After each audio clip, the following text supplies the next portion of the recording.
Woo! Welcome, ladies and gentlemen. It's Coach Jordan here of SLS here with another video. And today I'm going to talk you through how to set up your calorie intake. So obviously we know the importance of kind of calories and when it comes to weight loss and body transformation in general. Again, weight loss is the common thing that people would come to us for. So again, it's a topic that I'm going to touch on most today in reference to calories and how to set those up. So there are a lot of calorie calculators out there, right? And they will give you this amount of calories, this amount of calories, this amount.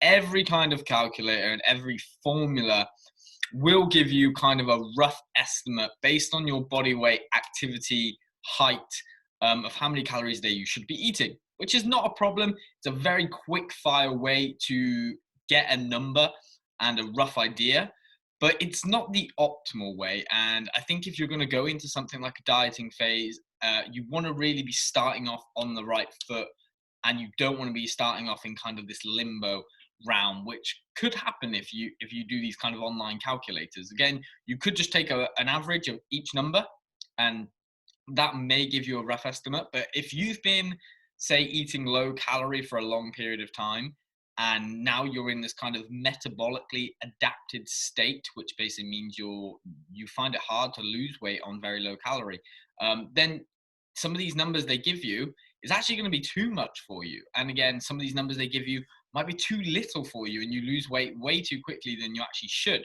So the number one thing I'd start off with is tracking your food intake for around 7 to 10 days, preferably. Okay, you want to track your food intake for around 7 to 10 days and see what happens to your body weight and you can see in the mirror, how your clothes are fitting as a response to this.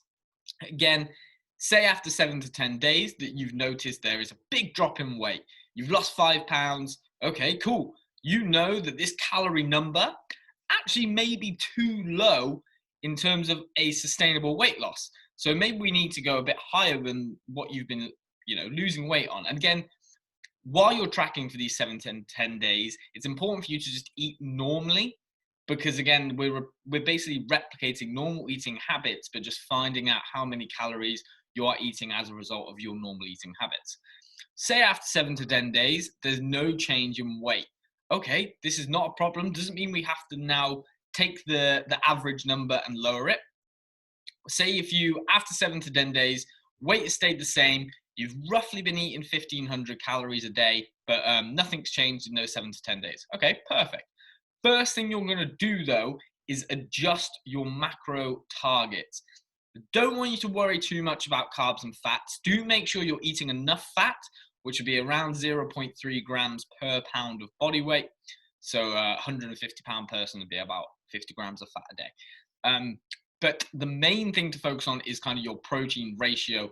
You need to be eating enough protein in order for your calorie intake to be optimal. Again, if you've been eating 1,500 calories and you've seen no weight loss in 7 to 10 days, assess your protein. If you haven't been eating enough protein, simply adjusting that calorie intake to a higher protein amount will actually equate likely to some weight loss. Again, the common thing that people will do is they take their calories too low, but you don't need to do that. It's just that you're probably not eating enough protein within your consistent calorie intake already.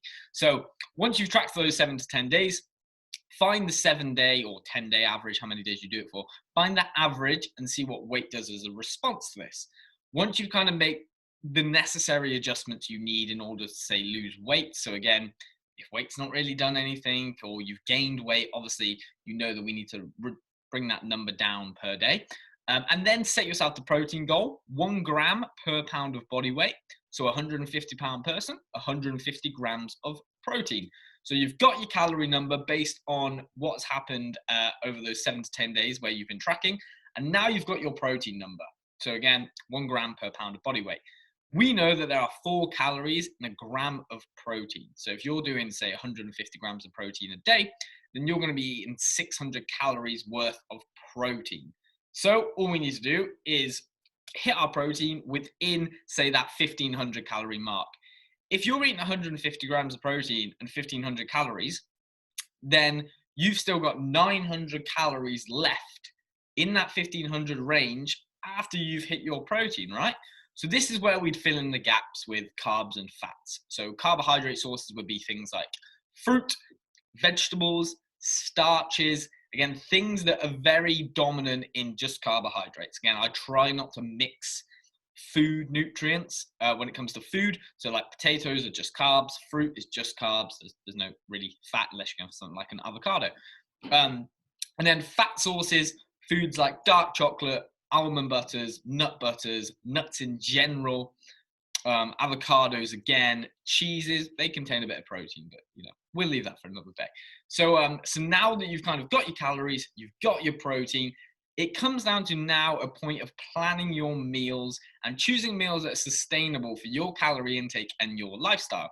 So again, if I have someone eating 150 grams of protein and 1,500 calories, I'm probably not going to get them doing a lot of pasta, because while it is a carb source, which again, we need carbs for performance and energy, it's a very high calorie carb source.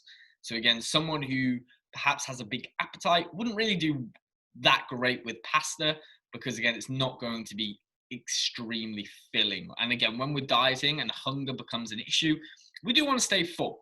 So again, it's very important to keep protein high with that protein number and divide it into meals and however many meals you like to eat. There's no magic formula, 3, 4, 5, 6, whatever suits your lifestyle better. I prefer 3. I do 200 grams of protein a day. Again, I'm not 200 pounds. I just eat more protein than I should. I eat 200 grams of protein a day. So if I'm having 3 meals, that's roughly around 70, well, probably about 65 grams of protein per meal. So all I do is choose sources that are high in protein. So chicken breast, Greek yogurt, whey protein. Those are kind of my 3 rotational options. And I'd put them into meals. So like meal 1, I might do Greek yogurt. I know that if I combine Greek yogurt and whey protein, mix it together to make like this nice dessert, then I need that to equate to 65 grams of protein for that meal. Because I know as soon as I've hit that 65 grams, I can fill in the rest of the gaps. Lunch, I might do chicken breast. I roughly know 250 grams of chicken breast is about 65 grams of protein. So lunch, I'll do that. And again, I'll fill in the rest of the calories with kind of starches, fruits, some fat sources. And then evening meal, say I fancy some red meat. I might do steak, a bit higher fat, but again, we need fat for hormones and things like that. So I might do a steak or some red meat in general. And again, that's going to be about 65 grams of protein, probably about 250 grams worth again. And then I fill in the rest of the calories with starches, vegetables, and things like that. So if you notice, what I'm doing here is I'm aiming for protein per meal being consistent. So I've divided my daily protein across my 3 meals. And then I would look at dividing my calories across 3 meals as well. So kind of the remaining calories after you've done your protein. So like I said, if you're doing 150 grams of protein, which is 600 calories across, say, 3 meals, you're then left with 900 extra calories to go alongside your protein source. So 300, 300, 300. So you might do 300 calories worth of starches and fruit for meal 1, and then 300 calories worth of, I don't know, starches and vegetables for meal 2. So again, we're always sorting protein first and then adding in the remainder of the calories. If you don't like a lot of calories earlier on in the day, you might just go protein meal 1, nothing else with it. Protein meal 2, nothing else with it. Protein meal 3, but then you've got all this like good food for kind of after your meal 3. So you have some popcorn, have some ice cream, things like that. Get a bit creative in terms of what calories you have left over. So that would be what I would do in terms of setting up my caloric intake. If you do have any questions, feel free to search us up on Facebook at Slimmer, Leaner, Stronger. Pop us a message. Look at becoming a member if that's something that interests you. And I will say farewell right now, because it is time for meal number 2. Have a great day, people, and I'll see you later.